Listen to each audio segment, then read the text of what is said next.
Kids, you're back. Oh boy, are you ever looking even better than the last time I saw you? Oh boy, what was I gonna say? Yeah, it was last episode. I said I'd have something very unique and positive for you. So here we go. I think we're thumbnail is gonna be this time on past lives. I told you I would have something interesting for you, and I guess I do. Uh, Except just a smidge back. See, Sunday. It was last Sunday. Yeah. See, that's another promise. I'm going to say, hello, subscribers.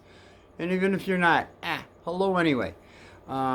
We have last Sunday photons. I mentioned photons. I forgot to tell you the photon's color. We're going to have a whole episode, I promise, on colors. But the photon that came in from Hercules is violet. It's a violet, purple violet. And maybe it's just a coincidence, but I don't think so. Don't we have violet for cleaning our water? The water purifiers, they have violet rays coming through to clean the water. Maybe there is something behind those photons that are leaving their imprint and taking that negativity. So I just had to put in there that was violet photon.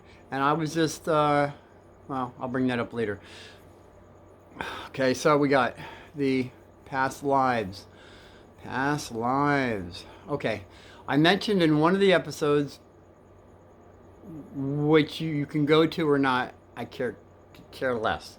I'm not even concerned. I mean, if you want to, it's pretty interesting, about Bella. Bella from the, see, when did I learn about past lives, first of all? Kids, I think a lot of you that are the preschoolers, little, maybe 22 months old, preschool, kindergarten, you know more what I'm talking about than the kids that are a little older in grammar school, college, moms, dads, grandma, grandpa.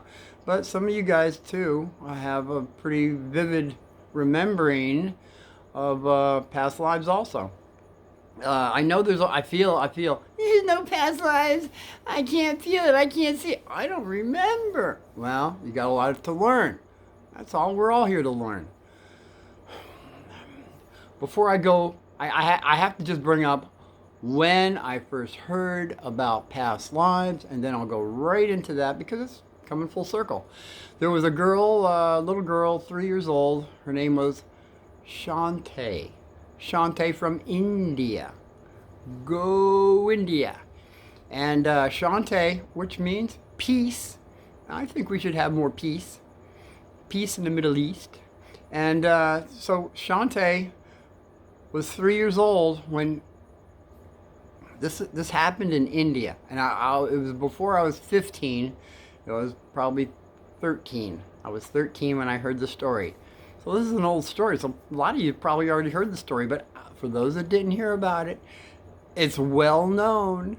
So I'm not making this up. I mean, there's thousands of stories about past lives. That's what I'm saying. You people out there that say there's no past life. There's a book that says there's no past lives. Well, that book we'll get into. I know it's touchy, that book, but put it on the back shelf. I may have to touch upon it and prove that there was some things written about past lives. We'll just leave it at that. But right now we're talking about Shantae from India, 3 years old, and she's now talking a dialect in India that nobody understands what she's talking about. Well, she knows how to speak their language, that dialect, but in India, as you well know, India, you have different dialects, as we should all know. That villages in India all speak a little differently. And she was speaking another dialect. And they said, what is she talking about? And then finally somebody from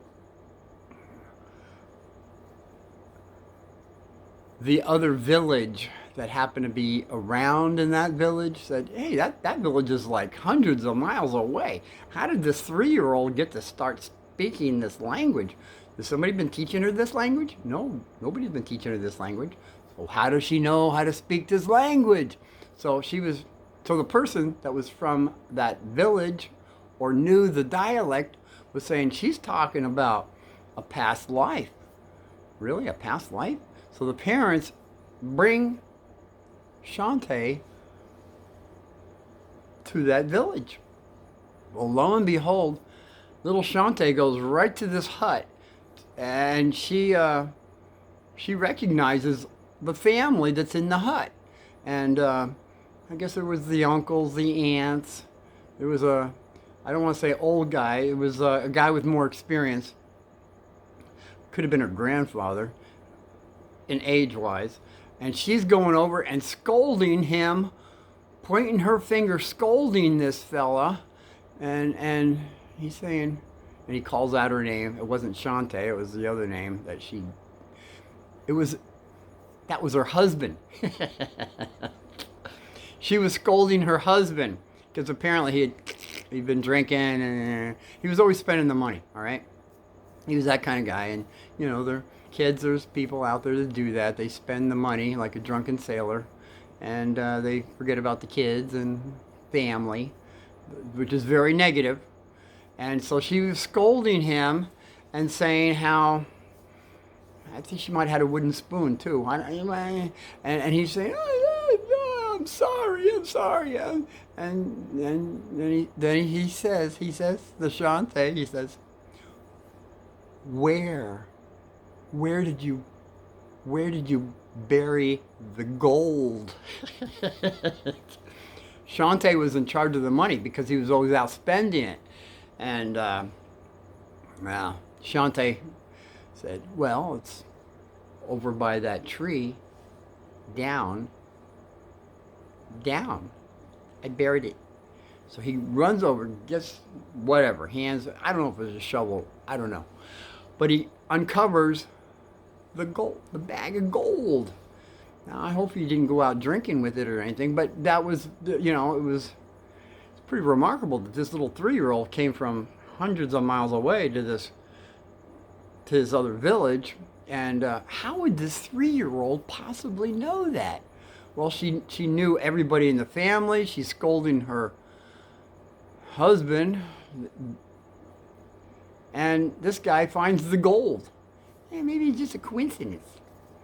No, I don't think so. Because there's thousands of these stories. Not that story, but a lot of the stories of reincarnation that I guess you kids or those people say, I don't feel it, I don't remember it. Well, start reading some things on past lives and reincarnations is what Uncle Martin's suggesting. Or you can just listen to some of my stories and maybe that can help you. That's what I'm doing this for. Is all I knew was that story. I didn't really look into it after that, but I thought it was a cute story, so I just gave you that little story. Now, I'm 15 years old, and we're part of the Edgar Casey group, which I highly recommend if you're sick or you're at dis-ease. Which how disease happens is when you're at dis-ease. I'll have an episode on that. It'll be under dis-ease versus at ease. That'll be the topic, all right? Because this thumbnail is going to be past lives, as we are going to get into momentarily. So Bella, the psychic, the well-known psychic, which I again said in one of the episodes, I highly recommend you don't go to a psychic because you, children, and whoever's listening, you are your own psychic. You need no one outside of you telling you past lives or what's going to happen tomorrow or what's going to blah, blah, blah. Any of that stuff you can get by your own, well, first of all, dreams or just being in tune. See, humanity is out of attunement.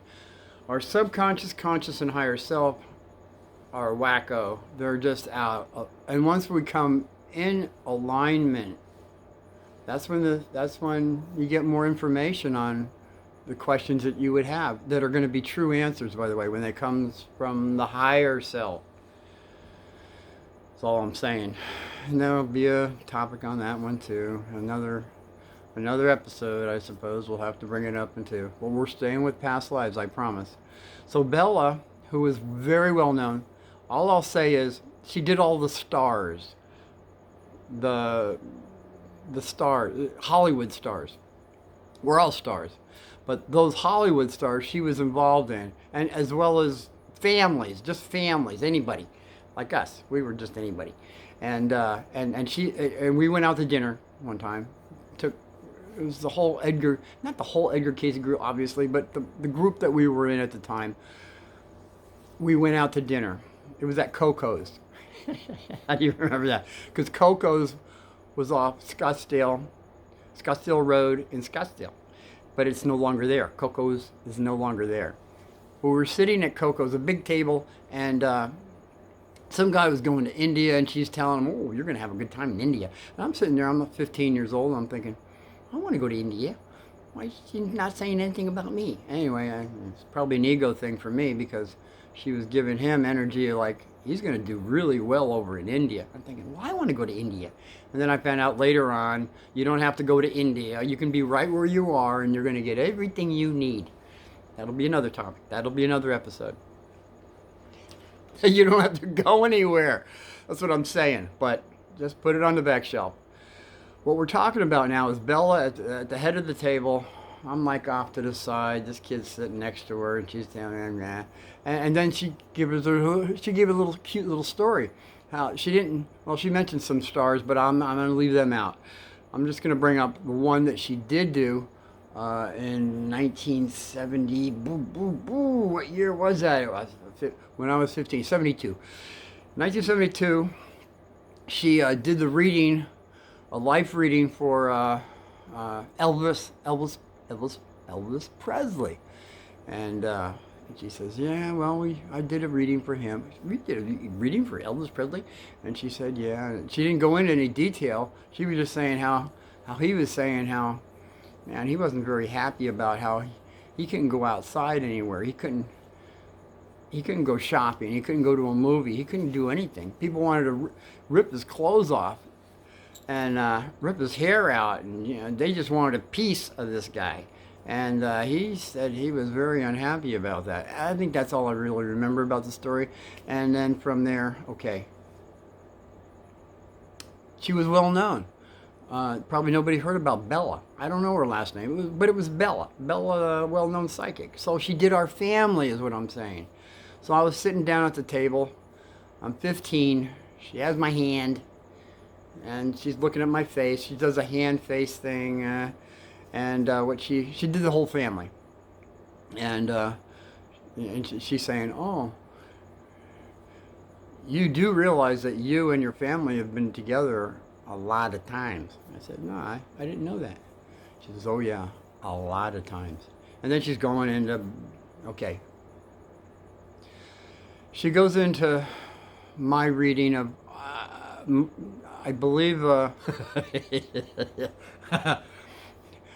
Before I got here on Planet Terrific, or Terrible, how you look at it. She says, I was even further out than you're thinking, but I was from another universe. And I came in, I believe I stopped off on Mercury first. And then from Mercury, I came here on Planet Terrific. Or terrible, however you want to look at it. So she says, when I came here, she started off with a giant. I was a giant. And as we well know, kids, there are no giants. Ask anybody. You don't see them. You don't see him. Nobody remembers them. But you know what? I over the years now, I've been thinking about it. Every time somebody finds a bone, a big bone, big bone, that's a human bone. Somebody comes in and takes the bone away. And it isn't a dog. It's a corporation that does it. I'm not going to be any name dropper or anything. But these people come in and take the bone. What are they doing with these bones? Hmm? What are they doing with these bones? People have a, they click it, and then you can see it for a minute or two, and then all of a sudden the bone is gone. There's no more evidence. No more evidence that the bone is gone. There's no more bones. And they've been finding big bones over the, well, back in the 30s and 50s, if you look back in the papers and stuff, it's still out there. Google still has it until they take it away, I guess. There's been big bones on people that were giants, you know. I mean, but these aren't really giants. I mean, sure, to us, they look like giants. They're like 17, 18, 22 feet, you know, tall. Then they found some bigger ones. There's a footprint in Africa. It's a female footprint. I believe it's the left footprint. And they said this footprint is a female footprint, and she's got to be at least between 38 and 52 feet tall. All right. Okay, so that sounds pretty big, you know, for a giant, I guess. And these people from Africa are still, you know, praying to this footprint, apparently. I mean, it's some god or something like that for them, you know. I mean, so, and even biblically, we know Davy and Goliath taking out that giant, but he was only like, you know, they're estimating that guy was only like, I don't know, 14 to 18 foot tall, you know, which is still a pretty big guy if you're like 5 foot, you know. I don't think anybody was 6 foot back then. They were all about 5 footers. I'm sorry. It's not even cosmic humor. I'm just trying to put things together for you kids that there's different sized people, you know. Everybody's a different size. So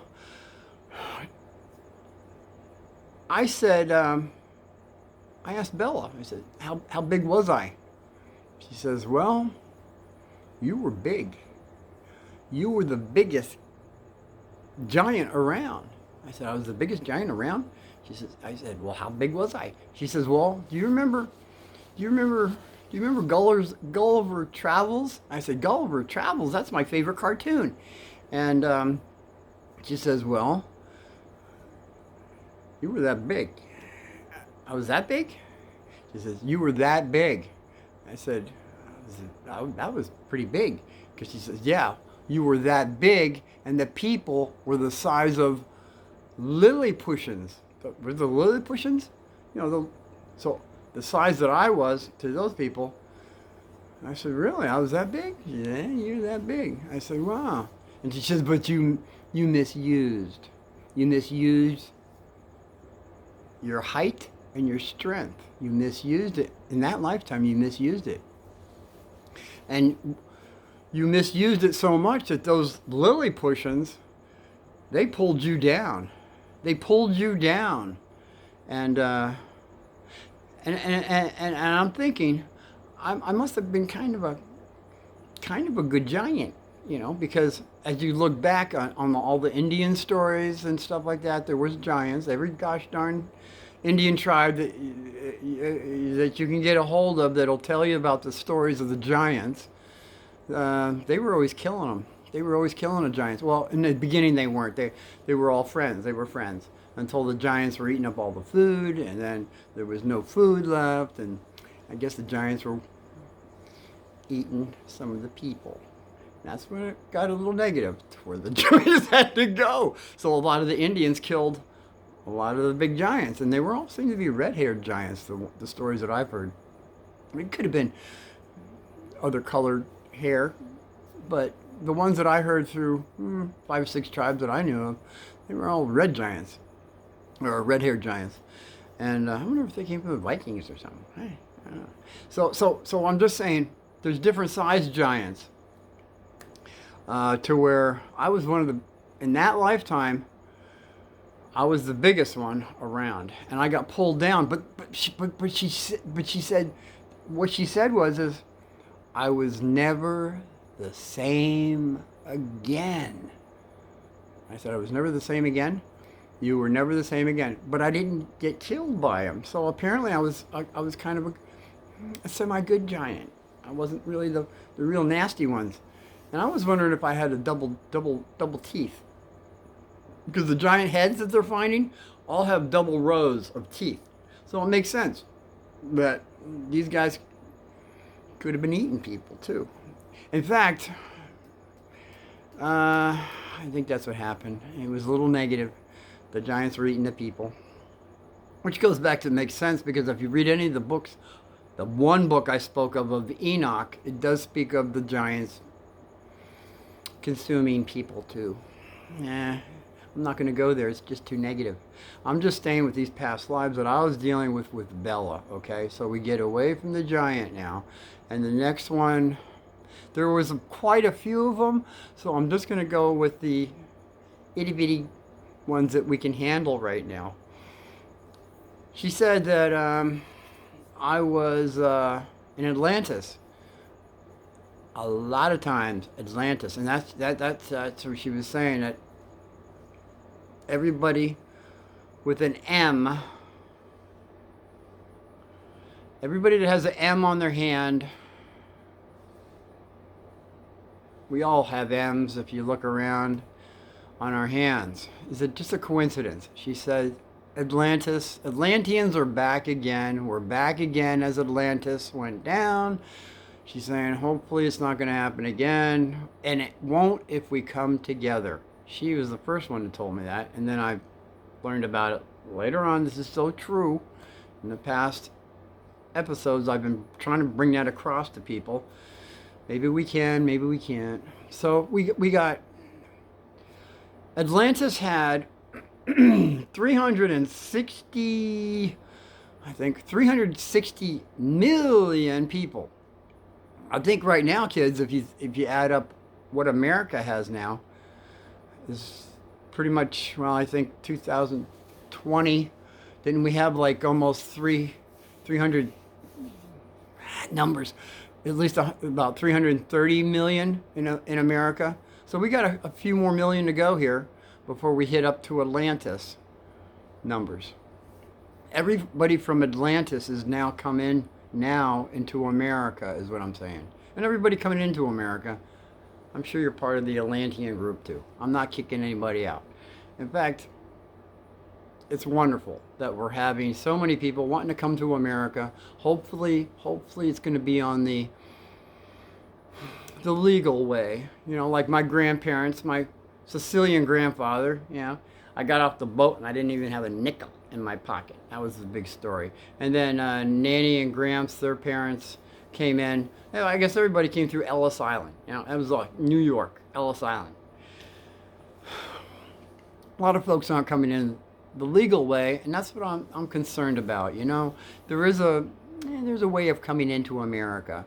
I know it's the lighthouse, and we're gonna do well. And I think the rest of the planet, terrific, is gonna have more lighthouses popping up in the future.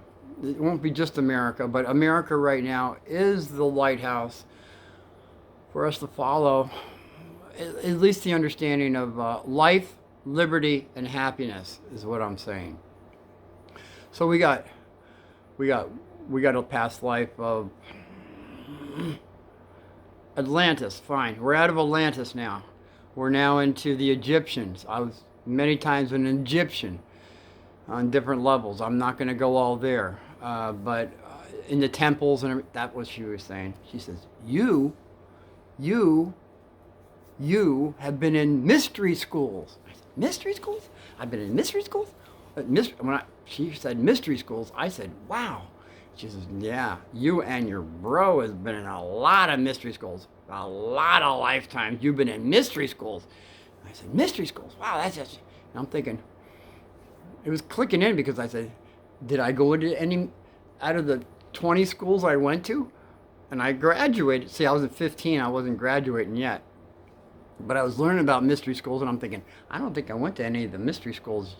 Well, actually, I did go to one, and that'll be another story. Put it on the back shelf. Uncle Martin did go to a mystery school. And that's why I'll just leave it at that right now. I won't go any further. So we got the Egyptians, yeah, and priests priestess. Yeah. And by the way, kids, when you go into past lives, you can be male or female coming back again. Just because you're a male or female now doesn't mean you were that in a past life, okay? So let's go through that really quickly right now so that we can get through this whole thing of past lives, just what Uncle Martin dealt with in his past lives, which was a lot of the Egyptian, Roman, perfect. And she said, Mom, Dad, and Bro and me were together lots of times. So it wasn't just this time around. So all you kids out there that have parents, guardians, and everything, brothers and sisters, you know you're having different conflicts right now. Well, that's because it might have been on a negative level or a positive level. But I see these families are all loving, happy, and we were that way too. But we were more on the, we knew what we were thinking, that kind of thing. I won't go there right now. So the thing is, boy, I'm trying to get through these lifetimes. Okay, perfect.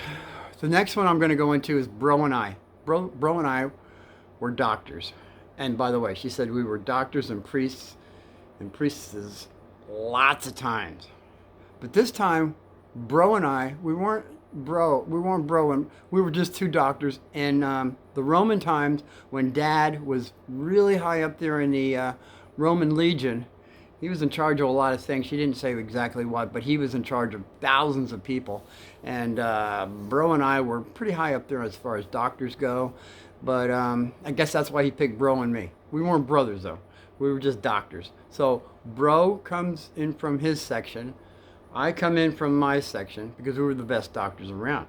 So Dad is asking us to heal him because he was sick. And both Bro and I, well, we both came up with the same diagnosis. And apparently he didn't like the diagnosis.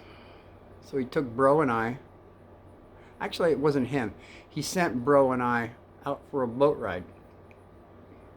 I guess we had things wrapped around us and thrown overboard. So we were drowned. Bro and I was drowned because he didn't like the diagnosis that we came up with. Imagine that.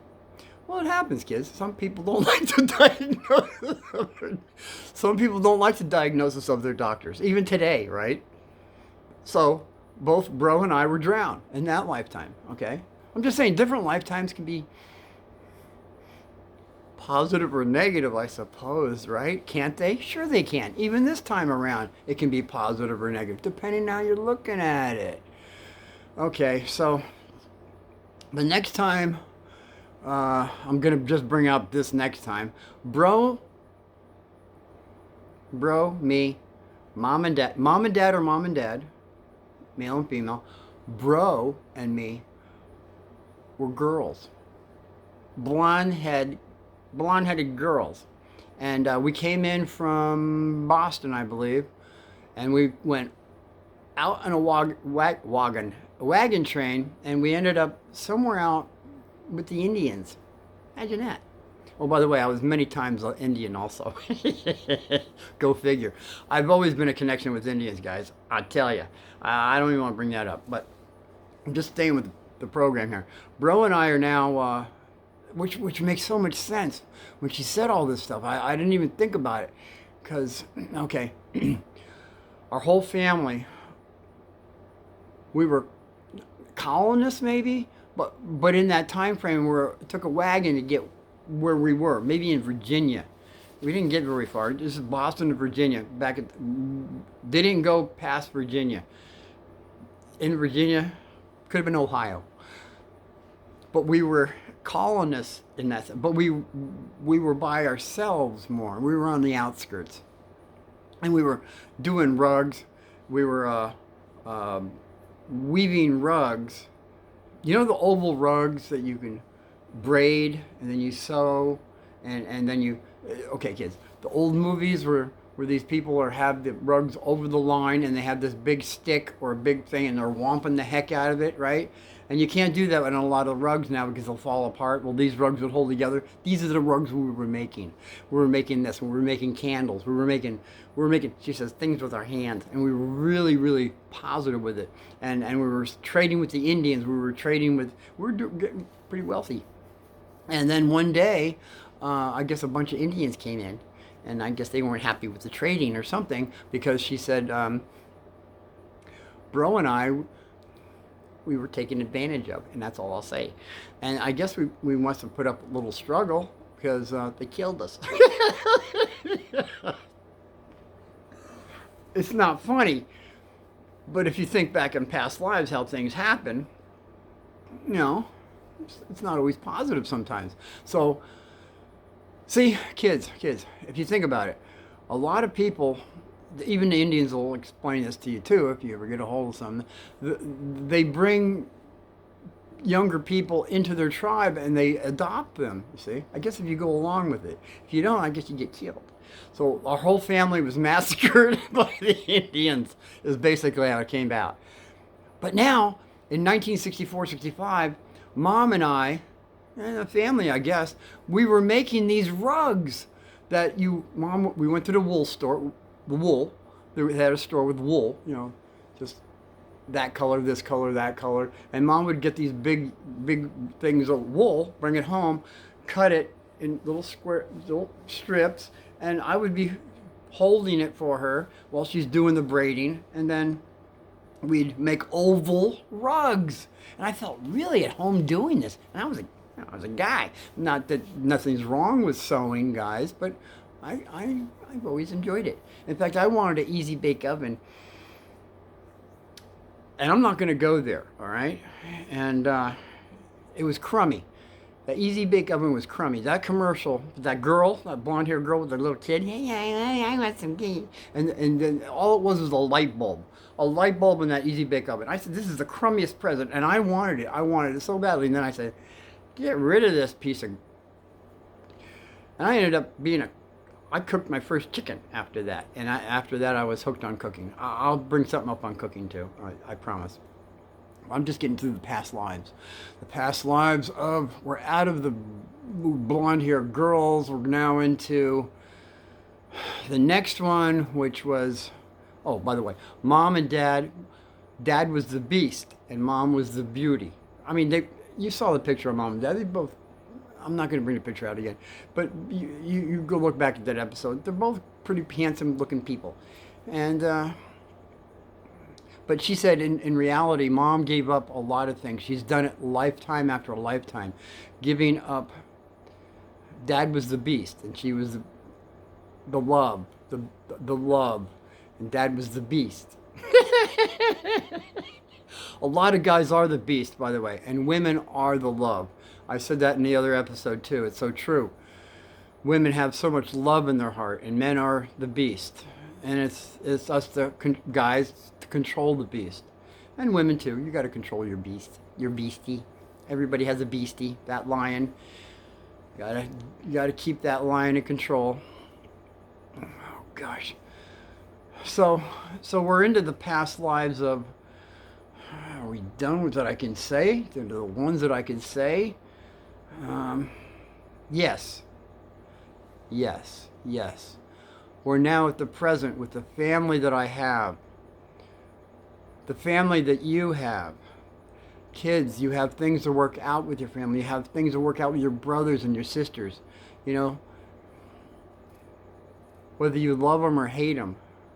I know families, some of you families out there, you just soon take a homeless person out off the street and let them sleep on your couch. You don't even know who they are. And you would let them, the homeless person, come in and sleep on your couch, or even give up your bed for them, which would be rather nice, but, you know. And you would have them, rather than your brother or sister or aunt or uncle or someone in your family, your immediate family, you would have them not sleep on your couch in bed. I mean, don't you have feelings towards, come on, think about it, think. Is there someone in your family that you would say, yeah, I'd have a homeless person come in over? That is the person you have something to work out. As Uncle Martin's saying, these people in your family, brothers, sisters, moms, dads, whoever it is, a guardian, you have things that they're taking care of. You have, everybody has something to work out. And hopefully, when you see this, you can work on a positive level, then more, which would be working out the karma positively rather than negatively and fighting them like nobody's been, because you've done it so many lifetimes that it's time this time to look at it a different way. That's all. I'm just saying, look at it a different way. Or not. It's your free choice. So this time when I realized that our family, I believe this is the last time around. Dad, Mom, who are no longer here, they're probably around, maybe not. But Bro and I, that's all that's left. And I think we've worked it out to where we understand this now.